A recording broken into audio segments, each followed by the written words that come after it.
زۆر سوپاس بۆ تەلەڤیزۆنی سلێمانی بۆ ئەم چاوپێککەوتنە. زۆر پێم خۆش بوو بەڕاستی کە فرسەتێکی ئاوا بێت باسی ژیاننامەی خۆم بکەم یا بەشێک لە ژیاننامەی خۆم بکەم. من ئەوەی کە لە بیرمە لە گەڕەکی کارسکان بووین پشت مزگەوتی گەورە لە مناڵیا لەوێ گەورە بووین، بۆیە کە هاوی نەبوو ئەچووینە حوجرەی مزگەوتی گەورە و لە مەکتەبی کانسکانی سەرەتایی بووین ئەو کاتە من و براکەم خواحافریکە. دوای ئەوە لە تەمەنێکی باڵێن پێش لە سنفی پێنجی ابتیدایی چوین بۆ بەغا. ئەو کاتە من عەرەبیم نازانی، بۆیە وایە فێری عەرەبی بم کە فێریش نەبووم بەو شێوەیە کە پێویست بوو. ساڵەکەم دووبارە کردەوە لەوێ، بەڵام دوایی زانیم کە زۆر گرنگە کە عەرەبی بزانم و باشیش بم لە عەرەبیە. دوایی لە 1970 با بڵێین بەڵام من نەمەزانی من کوردم، یعنی ئەساسەن چونکە خەڵکی سلێمانی بە کەس بە خۆیان ناوت کورد، یعنی ئێمە هەر وەکو بڵێ کوردین بە فەترەت کوردین، یعنی مسلمانیت بە فەترە مسلمانیت، یعنی وێ نازانین بەڕاستی هەتاکو نەچوویتە بەغا و عەرەب ببینیت، یعنی بزانیت کە تۆ جیاوازیت لەگەڵ ملەتێکی ترە هەرچەند عێراقیش بین. یعنی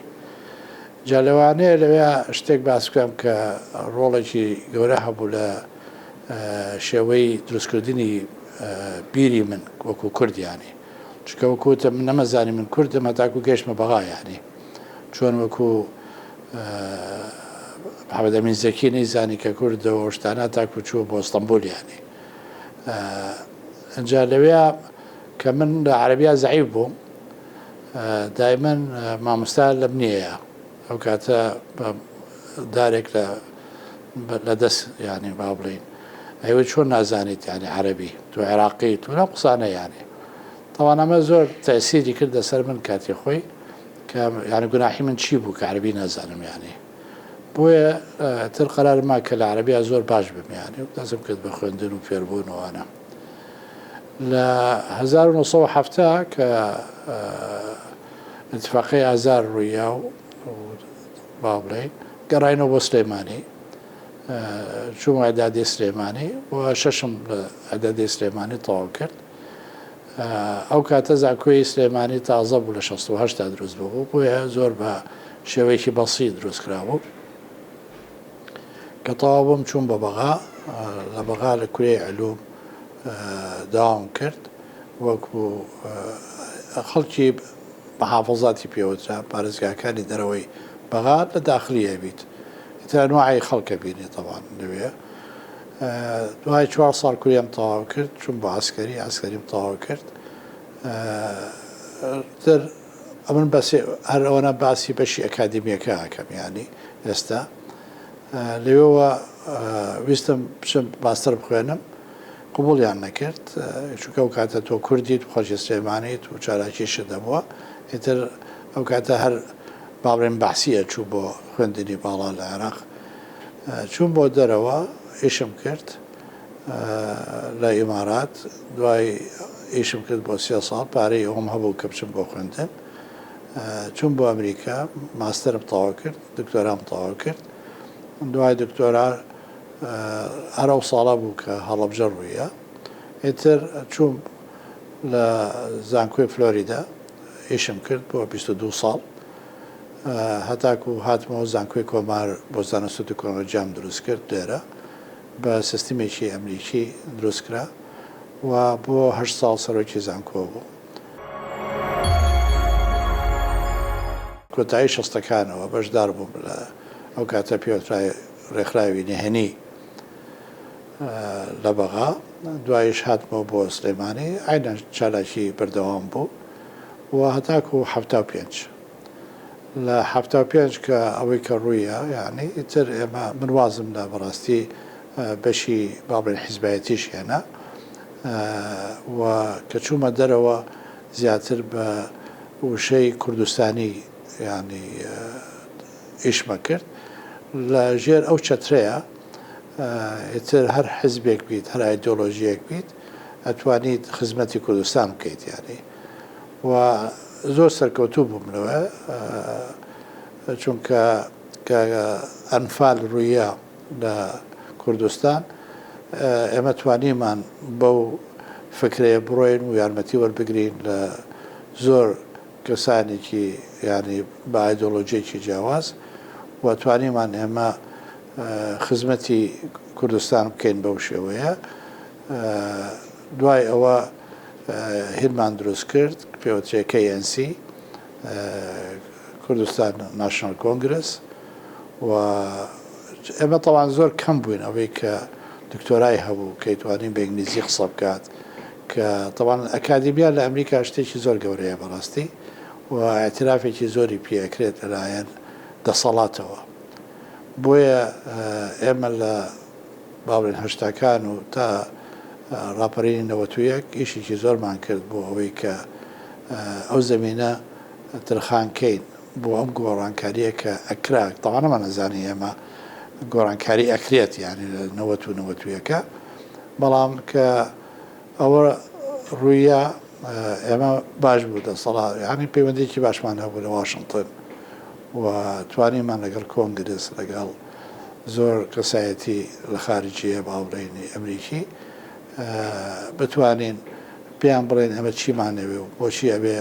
هاوکار بن لەگەڵ کوردستانە لەو کاتێک کە ڕاپەڕین بوو ئەو تاوان زیاتر لە 500 کەس ڕۆژانە مردیانی بۆیە هاوکاریکی زۆر کرار ئەو کاتە سیاسی بوو مادی بوو مرۆڤایەتی بوو جا من بۆم دەرکەوت ئەو کاتە کە خەڵکی ئەمریکا بە تایبەت زۆر کەم لەسەر کورد دەزانێت یعنی هەر ئەوەی کە خەنیوانە کورد شڕکەرێکی باشە هەر ئەوە باسەکرات باسی ئەوە ناکات کە ئەمە مرۆڤە ئەمە دکتۆری تایە فەنانی تایە شاعری تایە هەموو نەوەیەکی تایە کچمان جیاوازە لەگەڵ کچەکانی تر شانازی بە کەلتورێکەکەین بۆیە مەڵبەندی بەدلیسیم دروست کرد لەوێ بەدلیسی مەڵبەندێکی کە یەکەم جار بوو کوردێک بە ناوی زانایەکی کوردیش دروست ببێ لە ئەمریکا و گەورەترین سەرکەوتن بۆ بەدلیسی ئەوە بوو کە توانی زانای با بڵێن ئەمریکی کۆ بکاتەوە ئەوەی کە لەسەر کورد ئیشیانە کرد بۆیە ئەو ناوانەی کە ئێستا مامۆستای زانکۆیان ناسێت ڕۆبرت ئۆڵسن مایک چایەت ئەوانە هەمووی یعنی بەشێک بوون لە بەدلیسی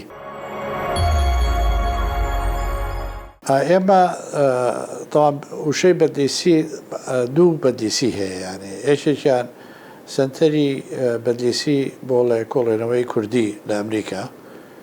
ئەمە بۆ خۆی با بڵێن سنتەرێکە لە فلۆریدا بچووکە زانکۆ من لە فلۆریدا بوو هەر لەوێ دروستمان کرد تقریبا 11 کەس بووین بەتەنیا من کورد بووم عەفوەن شەفیق قەزازیش خواحافیکە ئەویش ئەندام بوو شخصی ینی من دکتۆر لە کۆنەوەی ناسم ینی و ئەویش بوو بە ئەندام لەواقع هیچێک لە کچەکانی ینی زۆر هاوکارم بوو لە دەرهێنانی نامە گۆڤارێکی نێوە ئەکادیمی بوو با بڵێن ئەو کاتە دەرەچوو بە ناوی بەدلیسی ئامانجەکەمان ئێمە ئەو ببین بە بازنەیەک ببین بە چەترێک ئەو کەسانەی تەلەبە بێ مامۆستا بێت لەسەر کورد ئیش بکات بتوانین هاوکاری بین چونکە ئێمە نەختی سەرچاوەمانە بوو کتێبخانەیەکی گەورەمە بوو لە ئەمریکا لەسەر کورد کە لە کتێبخانەکانی تر ئەوانە نەبوون ینی بۆیە ئەوەی کە ویست شتێکی ویست لەسەر کورد هاوکار من لەبیرمە ئێستا تەلەبێکی ماجستێر یابانی بوو ئەو مەسەلەن هات لەگەڵ کتێب بوو ئەویست پرسیار بکە زیاتر ئەو شتانەمان بۆ تەمین نەکرد و ئەینوسی و سوپاسی ئێمەیە کرد کۆلۆنەوەیەک کە لە 91 بەشدار بوو بەسەرەن لە پرۆڤاید کۆمفۆرتی ئەوەی کە هاتن بۆ کوردستان و یارمەتی کوردیانە دکتۆراکەی تەواو کرد لەسەر کوردیانی ئەویش بەعینەن شێوەیانی ئێمە زیاتر ئەو چەترە بووین لە هەموو کۆنفرانسێکی گەورە با بڵێن بەتایبەت ئەوەی کە لەسەر شەرقی ئەوسەتا دوو پەنەڵمان هەبوو ئێتر ئەم کوردانەی کە با بڵێن لە دەرەوەش بوون ینی عباس وەلی دکتۆر عباس وەلی مەسەڵەن کە بوو یەکەم سەرۆکی زانکۆی کوردستان بوو ینی ئەومان بانکن مەسەلەن دکتۆر حەمید بوزەرسەلان لە فەڕەنسا ئەومان بانگ کرد ئێتر ئەو کەسایەتانە کۆ ئەهاتن و لەگەڵ زانای با بڵێن ئەمریکیە لەگەڵ پرۆفیسۆری ئەمریکی دانیشتن لەسەر کورد باسییانە کرد ئەمە شتێکی تازە بوو لە کەڵتوری ئەکادمی کوردی لە ئەمریکا یعنی کۆن ئەو سەرچاوە نەبوو ئێمە توانیمان ئەمە ترخانکەین و بخێنە خزمەتی کوردستان دوو کۆنفرەنسی عالەمیمان کرد لەوێ طبعاً سپاسی ئەو کاتە حکوومەتی کوردستان تازە بوو 93 ئەگەر لە مەکتەبی مام جەلالەوە لە مەکتەبی کاک مەسعودەوە پشتگیری زۆریان کردین بەڕاستی لە مۆزوعەیە کە یەکەم کۆنفرانسی دوێلی لەسەر کورد لە واشنگتن بکرێت ینی لە مێژووی کوردایانی بۆیە زۆری سیاست با بڵێن ئەو کەسایەتیانەی کە مەهتەم بوون بە کورد بەشدار بوون ینی و بۆ 3 ڕۆژ و لە ڤۆیس ئۆف ئەمریکا مۆنتی کارلۆ BBC ئەمانە هەمووی تەغتیە کرا ینی بە هەموو حەڵقەکانیەوە بە هەموو بەرامجەکانیەوە ئەوە 93 بوو کۆنفرانسی دووهەم لە پرینستن بوو جامعای پرینستن طبعاً کە هێزێکە لە جامعە عراقەکانی ئەمریکایە ئەو کاتە مساعدی من هێرۆخان بوو کە ئێستا سەفیری ئەمریکا لە مەسڕ ینی ئەو تەلەبە بوو ئەو کاتە یەکێکە لە کوردەکانی نەوەتەکان کە چوو بۆ ئەمریکا ینی و ماشەڵای لێبێ زۆر سەرکەوتووە جا ئەو کۆنفرەنسی دووهەمەش وادانرابوو کە یەکەم جار بوو من باسی دەوڵەتی کوردی بکەم ینی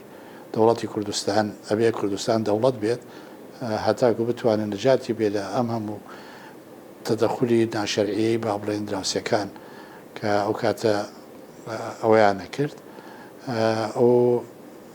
یەکەم هەنگاو بۆ ئەو مەوزوع وابزانم لەگەڵ دکتۆر بەرهەبووم و وشیار ئەو مۆزوعشم باس کرد کە ئەبێ ئێمە بە عەقڵێتی دەوڵەت ئێش بکەین ناکۆ بە عەقڵێتی ناوچەیی ینی کە ئەمە شتێک بەڕاستی قورس بوو بۆشیان چونکە ئەو کاتار سڵحەکە نەبوو یانێ ڕێ نەکەوتبوون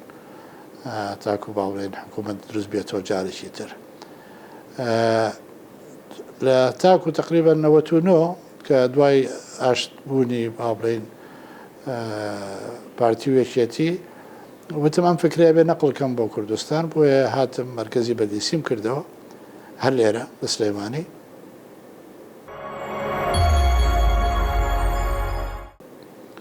و وابزانم یەکەم ڕێکخراو بوو کە توانی بە پشتگیری هەردوو حیزبەکە تەڵان لە سلێمانی و لە هەولێر و لە دهۆک ئیش بکەیت یانی هەردوو حیزبەکەوەنە ڕێگای نابە من کە بتوانم من لە زاخۆ تا خانەقین ئیش بکەم ینی چونکە بەڕاستی ئەمویست ئێمە ملەتێکین یەک ملەتین یەک کێشەمان هەیە و ئەوەی کە ڕوویە ئەبێ لەبیری بینیانی ئەبێشتی ئەنگاوێکی تازە بۆ ئاشتی بکەین بۆیە ئیشەکان بە شێوەیەکی عام زۆر سەرکەوتوو بوو و خاستان کە اتفاقمان کرد لەگەڵ متحیدە کە ئەو مافی مرۆڤ مافی مناڵ مافی ژن تەبعکەین و یەکەم جارە لە کوردستان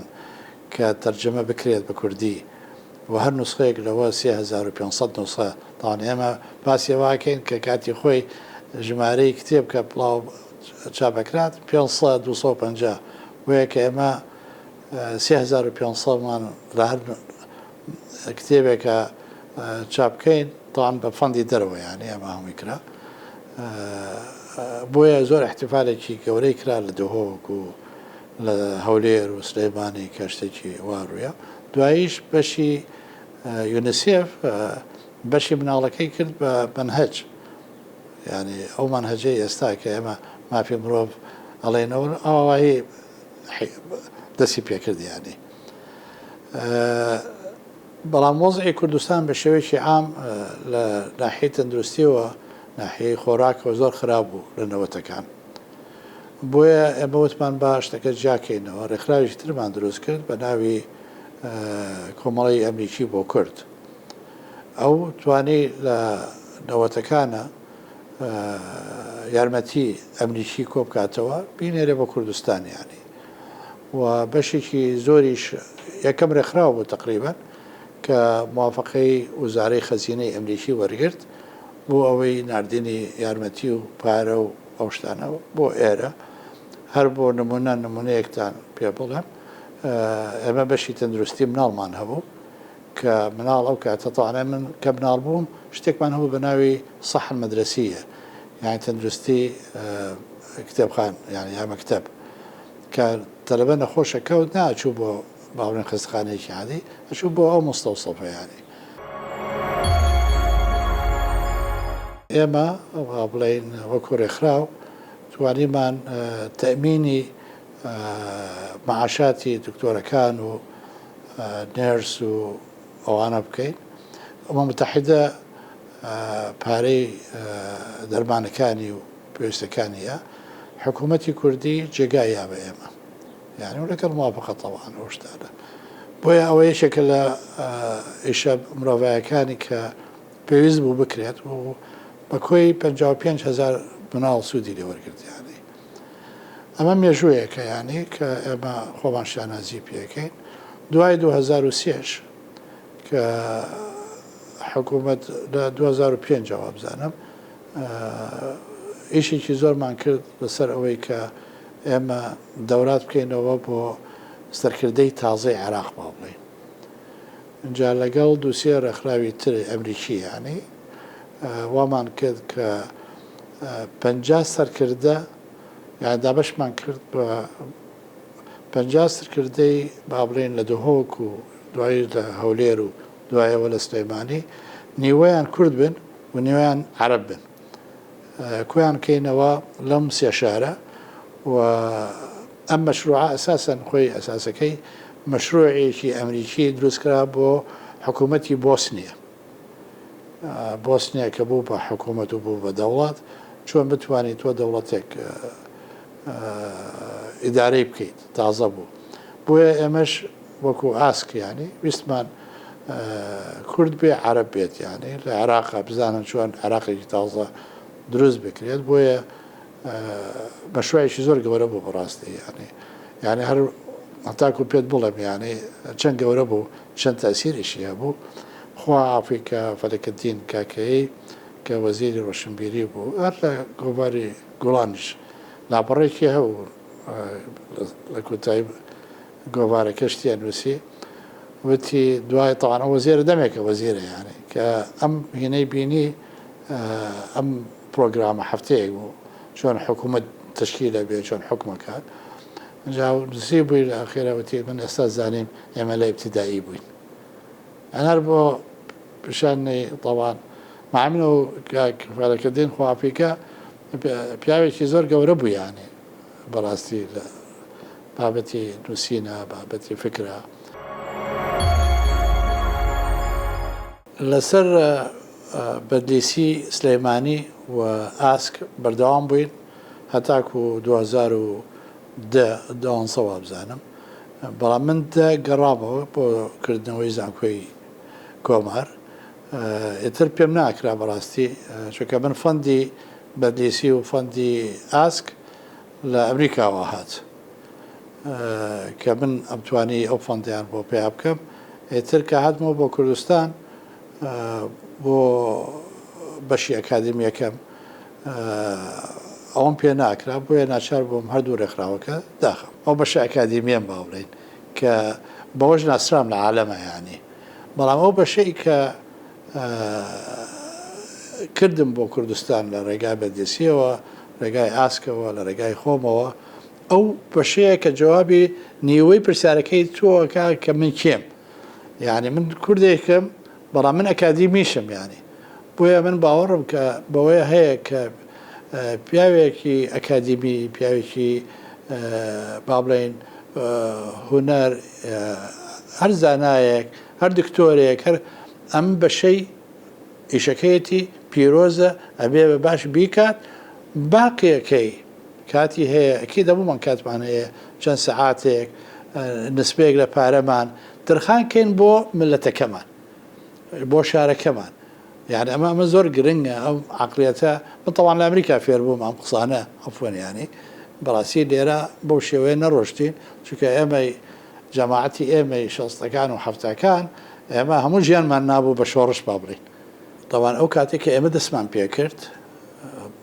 يعني هەمووی دەڕێکخراو هەبوو زۆر کەم بوون و فەندی ڕێکخراوەکان ئەمریکی بوون بەشێکی ئەمریکا بوو بەشێکی متحیدە بوو با بڵێین لە 2012 ئەگەر تەماشای 2012 بکەیت کە داخران یانی یەکەم لە جیاتی دە ڕێکخراو بوو بە 2000 ڕێکخراو لەوانە یا 3000 ڕێکخراو ڕێکخراوێکی زۆر کرا و فەندەکەش عراقی بوو ئەو کاتە فەندی عراق و فەندی کوردستان زۆر بوو یانی بۆیە خۆی ئەمریکاش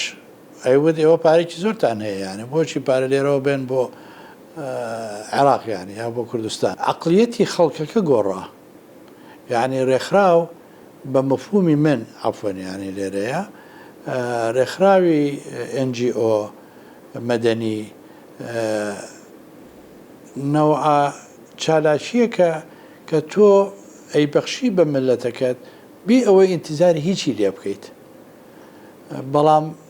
لە دوای با بڵێن 2003 و 4 تقریبا ڕێکخراو نەیزانی وەڵامی پرسیارەکەی تۆ با من کێم طبعا لای ئێمە کە پێوترێ NGO Non-Government Organizations Non-Government یعنی تۆ بێلایەنیت ئێمە شتێکمان هەیە پێوترێ شەڵتەر لە سەعات 6 ئێوارە ئەکرێتەوە بۆ 6 بەیانی بۆ ئەو کەسانە کە جێگانیە بخەون ئێمەش ئەمەی هەیەتەوە شەڵتەر جێگایەکە طبعاً شارەکە بە پارەی هاوڵاتی دەوان ئەو جێگایی داناوە بەڵام خواردنیان نییە کە خواردنیان نییە کەنیسە هەر هەفتەیەک یا هەر ڕۆژێک عەفوەن کەنیسەیەک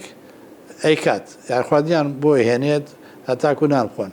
ئێمە موسڵمان یعنی ئەوە بۆیە ئەو باسەکەم چونکە قەراری من بوو یانی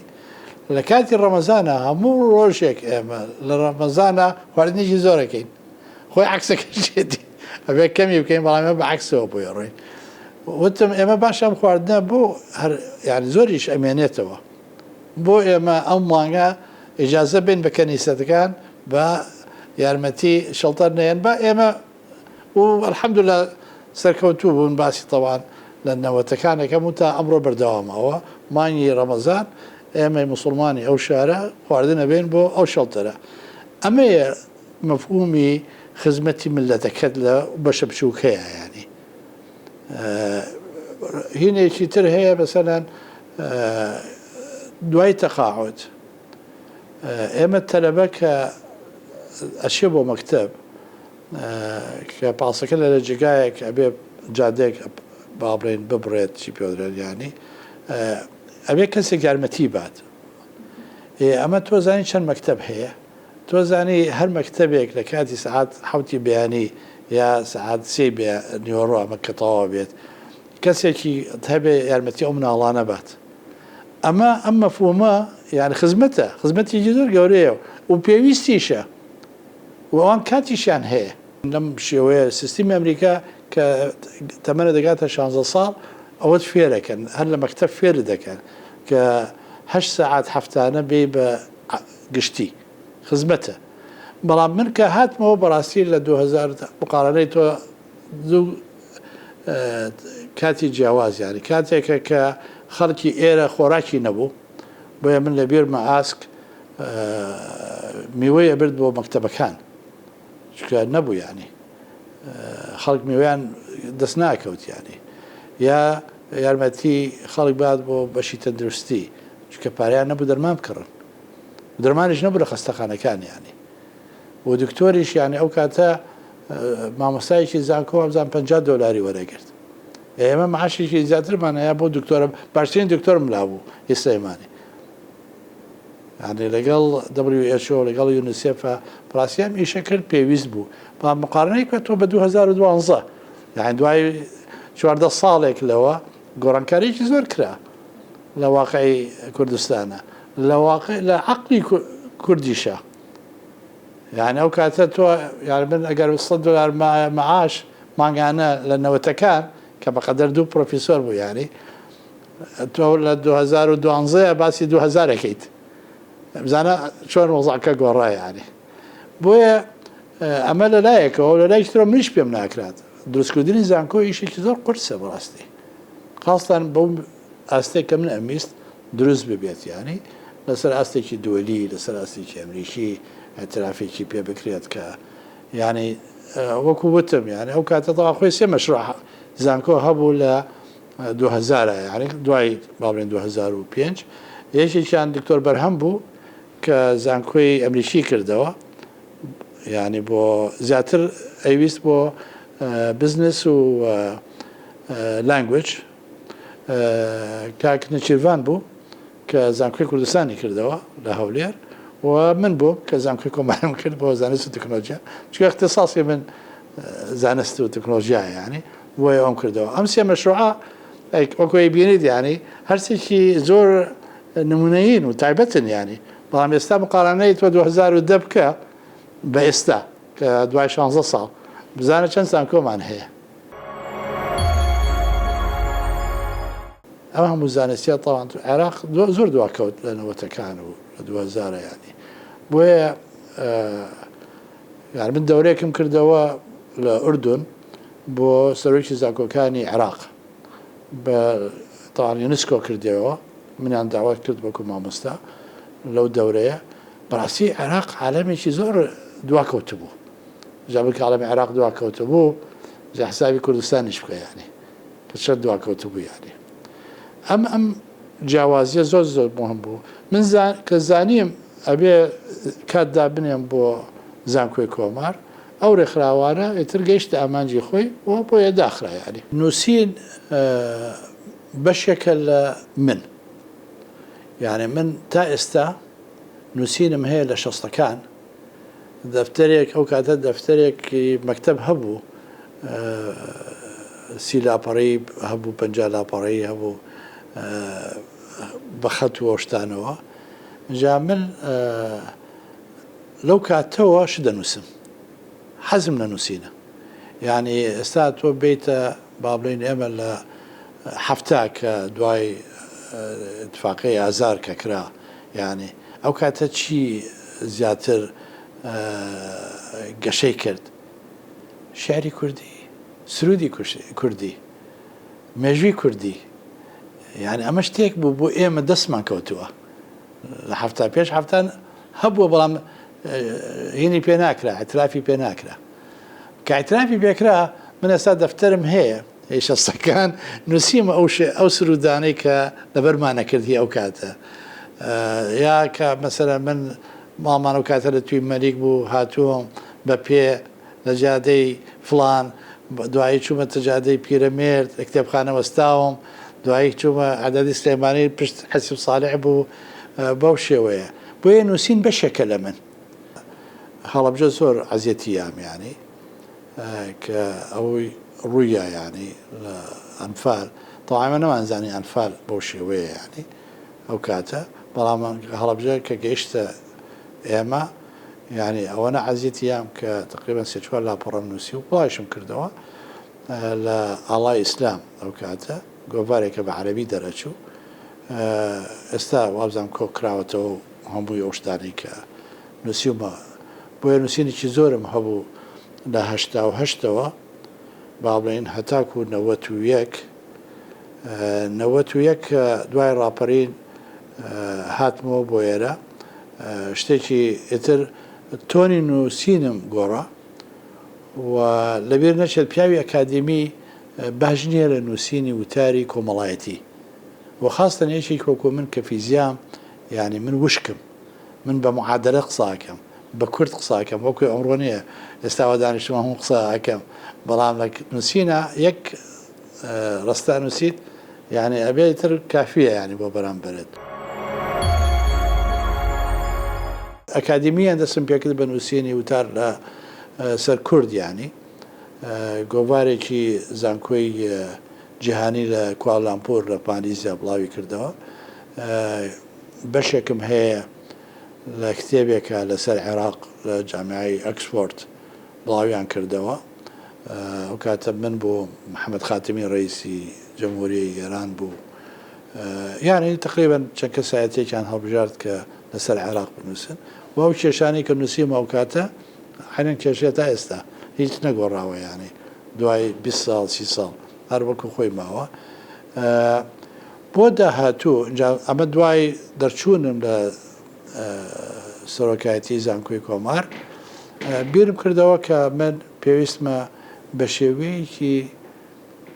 تر شت بنووسم بۆیە من کتێبێکم هەیە کە لەسەر سلەیمانی کە چۆن لە قەرنی 19 سلەیمانی بوو بە سنتەری ڕۆشنبیری کوردی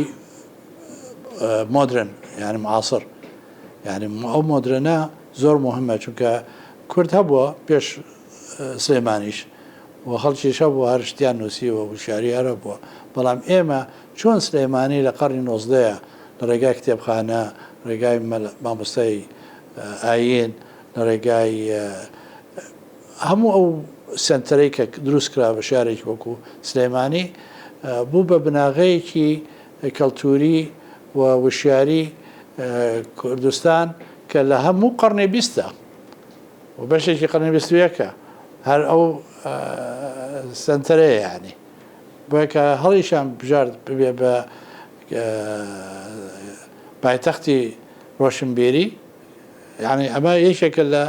کۆتایی ئامانجەکانی قەرنی 19 یعنی بۆیە ئەمە یەکێکە لە کتێبەکانم کە بەڵام بە ئینگلیزیە بە زمانی ئینگلیزیە بەڕاستی چونکە بەداخەوە من ئەڵێم ئێمە ئەوەی کە بە ئینگلیزی ئینووسێت لەسەر کورد زۆری کورد نین یعنی نازانم کورد هەبێت بە ئینگلیزی ئەنووسێت یانە بەڵام زمانی یەکەمی من ئینگلیزیە یعنی بۆیە ئەسانترە و لەوانە جەمهورەکەشم ئەمەوێت فێری بێت کە بۆ یعنی چییە کەڵتوری کوردی و ڕۆشنبیری کوردی چییە تەرکیزم کردووە سەر ئەم بەشە اینجا کتێبی من لەسەر ئەوە زیاتر تەوان کتێبەکە بە عەرەبی ئەمەیان و ئێستا لە مەجمەعی فقه الئیسلامی لە سعودیە مراجعەیەکەن کە من ئەڵێم ئێمەی موسڵمان زیاتر تەرکیزمان کردووە لەسەر شەکلیاتی ئیسلام یعنی عیباداتەکەیە تەماشای ئەوە ناکەین ئاساری ئەو عیبادەیە چییە یعنی ئەم هەموو خەڵکەی کە ئەچێ بۆ مزگەوت هەموو جمعەیەک ئەوەنە بە سەدەها هەزار خەڵکە چێت ئایا سەدەها ساعات دانرێ بۆ خزمەتی وڵاتەکەیان بۆ شارەکەیان کتێبی سێهەمم کە ئیشی لەسەرەکەم و خەریکە تەواو بێت ئەویش بە ئینگلیزیە کتێبەکەم لەسەر حەوت بەها ئەگەر تەماشای لۆگۆی زانکۆی کۆمار بکەیت نووسیومە knowledge ethics and skills یعنی زانیاری لەگەڵ بەها و لەگەڵ skills نازان بە کوردی چیە skills بۆیە ئەمان لەسەر هینە و یەکەم کەس بووم و یەکەم زانکۆش بوو کە بەها بکا بە کۆرسێک هەموو تەلەبەیەکی زانکۆی کۆمار ئەبێ وەری بگرێت پێش ئەوەی کە مادە عیلمەکە وەربگرێت چونکە ملەتێک چەند پێشکەوتوش بێت چەند سەربەخۆش بێت بێبەها ملەتێکی هیچ نییە بۆیە من لەو کتێبەیە زیاتر تەواو من دامناوە تەرجەما کرێت دوای بۆ زمانەکانی تر بۆ تەلەبەی با بڵێن سنفی یەکی زانکۆکانی ئەمریکا و ئەوروپا و چونکە ئێستا ئەزمەی بەها هەیە لە عالەمە نەکوار لە کوردستانە جیلی تازە جیلی کۆڵج با بڵێنوانەی کە لە کوریان زیاتر لە ژینگەیەکی داخرا وازنێکی داخرا و ئەوش دیجیتال لایفە ئەو دیجیتاڵە وای کردووە کە هەرێکێک خۆی بۆ خۆی دروست بکات بۆیە ئەم سێ مەشروعە با بڵێن وەکو ئەکادیمی تەماشایانەکەم مەشروعی چوارهەم لەسەر AI زیرەکی نازان بە کوردی چی پێوەچێ بەڵام اختراع تەقدیمم کرد بۆ بەڕای اختراعی ئەمریکا لەوێ ینی بەرای اختراع وەربگرم ئەمەش مۆزوعێکی زۆر تەکنیکەڵە بۆیە یانەوانێ من لە سین بم بچم بۆ سین تەقدیمی کەم مانگی داهاتوو ئەمە کە علاقی نییە بە ژیانی کوردستان و بۆ شتێکی عالمیە ئەمێ لە ژێر چەتری یونسکۆ جێبەجێ بکرێت ینی ئەو کەسایەتی وەکو منن با بڵێن کە شتێکیان هەیە بتوانن پێشکەشی ملەتەکەی خۆیان بکەن ئێتر ئەو ملەتە لە شارێک بێت لە هەرێمێک بێت لە دەوڵەتێک بێت لە عالەمی بێت بەردەوام بن لەسەر ئەوە و ئینتیزاری وەزیفە نەکەن چونکە من ڕۆژانە ئێستا 12 سعات ئیژەکەم لەسەر ئەم مەشاریعانە و سەفەریش زۆرەکەم چونکە زۆرم پێویستە ئەو شتانە خەڵک بیزانێت زۆری خۆم لەسەر حسابی خۆمەی کەمیانی و پێویست نییە من بەڕاستی یەکێک تەعیینم کە هەتاکو ئیشەکە بکەم ئێستاش یانی تەلەبە هەیە شەندێک کۆمار بەڵام لێرە سلێمانی و کۆمار و ئەوان داوای یارمەتیم لێەکەن هەر نەوع یارمەتیەک بێت یا ئەو کەسایەتی کە یان ناسین بەڕای من داواکەم لە هەموو هاوڵاتیەکی کوردستان کە ئەگەر توانای هەبێت دوای تەقاعد دانەنیشێت ئەو توانایە بەکار بێنێت بۆ خزمەتی شارەکەی و هەرێمەکەی چونکە بەڕاستی ئەوە ئەمێنێتەوە و من بەو ڕێگایە ڕۆم تاو یەکەم ئینشاءڵڵا ئەم چەند ساڵە توانای عقلیم ماوە ینی کە توانم ئەم شتانە بنووسم و الحەمدوللا دڵم خۆشە کاتم نییە بەڕاستی زۆری ئەوانەی کە هاوتەمەنی منن کاتیان زۆرە من کاتم نییە خۆزگە 24 ساعتەکە ببێ بە 30 ساعت پێم ناخۆشە بخەوم چونکە لە کاتەکەمە بات پێم ناخۆشە بچم زۆر شت بکەم چونکە بەڕاستی لەو کاتە ئەبات کە من ئەو شتانە ئەنووسم و چاکی یەکەم و عینێرم بۆ دەرەوە و خەڵکێکی زۆر گفتوگۆی لەسەرکات بۆیە حەزەکەم ئەم نامەیە بگەینیتە بینەر کە قەت درەنگ نییە دەست پێ بکەی بێ ئیشێک خزمەتی ملەتەکەت بکەیت بۆ زۆر سپاس دەکەم.